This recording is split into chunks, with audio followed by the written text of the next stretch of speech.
ஏங்க ஏங்க என்னாச்சு? உங்க தம்பி நிச்சயதார்த்தத்தை பத்தி யோசிச்சுக்கிட்டு இருக்கீங்களா? ஏங்க என்னாச்சு உங்களுக்கு?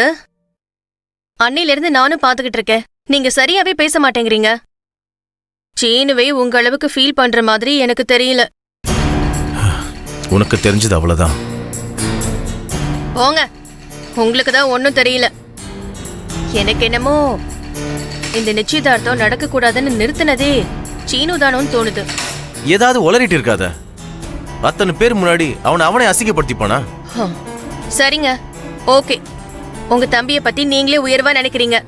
ரொம்ப நல்லவரு, யோகியமானவரு, எல்லாத்தையும் நான் நம்புறேங்க. ட்ரெஸ் எடுக்கவும் நகை எடுக்கவும் ஏன் உங்களை கூட்டிட்டு போகல?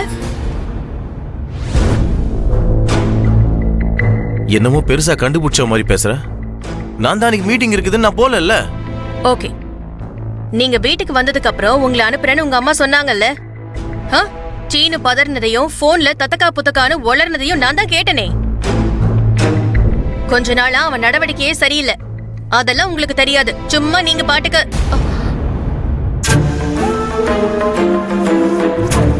யாரோ மூணாவது மனுஷங்க வாய்க்கு வந்ததெல்லாம் பேசுவாங்க. அதுக்கெல்லாம் நம்ம பதில் சொல்ல வேண்டிய தேவையில்லைன்னு சொல்லிதான் நான் விட்டுட்டேன். இந்த வீட்டுக்குள்ளேயே இத்தனை வருஷமா இருக்கிற நீ என் பிள்ளைய பத்தி பேசிட்டு இருக்கதெல்லாம் நான் கேட்டுட்டு இருக்கணுமா? உன் மனசாட்சியை தொட்டு சொல்லு. சீனுவை பத்தி உனக்கு தெரியாது? மா, அது என்னன்னா சீனுக்கு இப்படி ஆயிடுச்சுன்ற ஆதங்கத்தினாலதான் ரத்னா இப்படி சொன்னா. நீயும் உன் பொண்டாட்டிய கேட்காத. நான் கேட்கும் போதும் நீ விட்டுறாத. அவ இஷ்டத்துக்கு ஏதாச்சும் பேசிட்டே இருப்பா, நீயும் கேட்டுட்டே இரு. இவெல்லாம் பேசுற அளவுக்கு ஆயிடுச்சுல என் பிள்ளையோட நிலைமை. அப்படி என் பிள்ளை என்ன தப்பு பண்ணா சொல்லு? அடிப்பாவி, நீதானா அன்னைக்கு உன் அருமை மகன் கிட்ட நீ என் மகனே இல்ல, என் மூஞ்சிலேயே முழிக்காதன்னு கத்துன. இப்ப என்ன தப்பு பண்ணான்னு கேக்குற?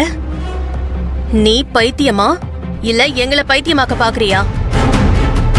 சொல்ல முடியல. அவனா எதுக்கு அவனுக்கு நல்லது நடக்கிறத கெடுத்துக்க போறான்? என்னை பத்தி அவனுக்கு தெரியும், அவனை பத்தி எனக்கு நல்லாவே தெரியும். அப்படி இருக்கிறப்ப யாரோ ஒரு பொண்ணு கூட போட்டோ எடுத்துட்டு எதுக்கு அவனை இன்னொருத்தருக்கு அனுப்பணும்? எதை வச்சு அவன் நிச்சயத்தை நிறுத்தினான்னு நீ சொல்ற? மா, இல்லம்மா, ரத்னா தம்பிய தப்பா எதுவும் சொல்லமா. வேற எப்படி சொன்ன அவ? சீனு நல்லவன சொல்லிட்டு எல்லாருக்கும் நிரூபிக்கணுமா? வேணும்னா உங்க ரெண்டு பேருக்காக சீனுவை நெருப்புல இறங்க சொல்லவா, இல்ல தீச்சட்டியை தூக்க சொல்லவா? கோவப்படாதீங்கம்மா. என்ன நடந்ததுன்னு யோசிச்சு தானே ஆகணும். ஏதோ உலகத்திலேயே இல்லாத உத்தமனோட தாய் சொல்றா. நடு ரோட்ல ஒரு பொண்ணு கூட நெருக்கமா நின்னு பேசிக்கிட்டு இருந்தான். நானே அத கண் கூட பார்த்தேன். இப்ப நான் அத சொன்னா என்கிட்டயே தான் எகிருவா. பெரிய நாயகி, உன் ஆணவத்தை அடக்க தாண்டி இந்த விளையாட்டையே நான் விளையாடுறேன். நியாயமா அந்த பொண்ணுக்கு நான் நல்லதுதான் பண்ணிருக்கேன். என்ன மாதிரி உன்கிட்ட அவ சிக்காம அவளை காப்பாத்திருக்கேன். அது அவளுக்கு புரியாது. அவ பணம் காசு வசதிய பார்த்து அவளை தலையில தூக்கி வச்சு ஆடிக்கிட்டு இருந்தல்ல, அவ அப்ப உன்னை தூக்கி போட்டு மிதிச்சான். அவ உன்னையும் உன் புள்ளையையும் தூக்கி எரிஞ்சிட்டு போயிட்டா. இந்த ரத்னாவ லேசா நினைச்சிட்டல்ல, இதுக்கு மேலையும் நீ அனுபவிப்படி. எனக்கு மனசே சரியில்லை மாதவா.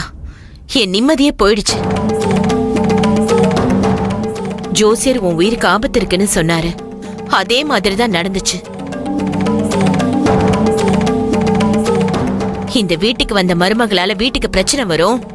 வரப்போற மருமகளாலையும் பிரச்சனை வரலாம், இல்ல இருக்கிற மருமகளால பிரச்சனை வரலான்னு ஏற்கனவே சொன்னாரு. அதுக்கேத்த மாதிரிதான் எல்லாமே நடக்குது. நாளைக்கு ஒரு 8 ஜோசியர் வீட்டுக்கு போயிட்டு வந்துடலாம் மாதவா. எதுக்குமா இப்போ? கொஞ்ச நாள் போட்டுமா, அப்புறம் பாத்துக்கலாம். இல்ல மாதவா, எதனால இந்த தடங்கள்னு தெரிஞ்சுக்கிட்டாதான் அடுத்த முறை தப்பு எதுவும் நடக்காம பாத்துக்க முடியும்.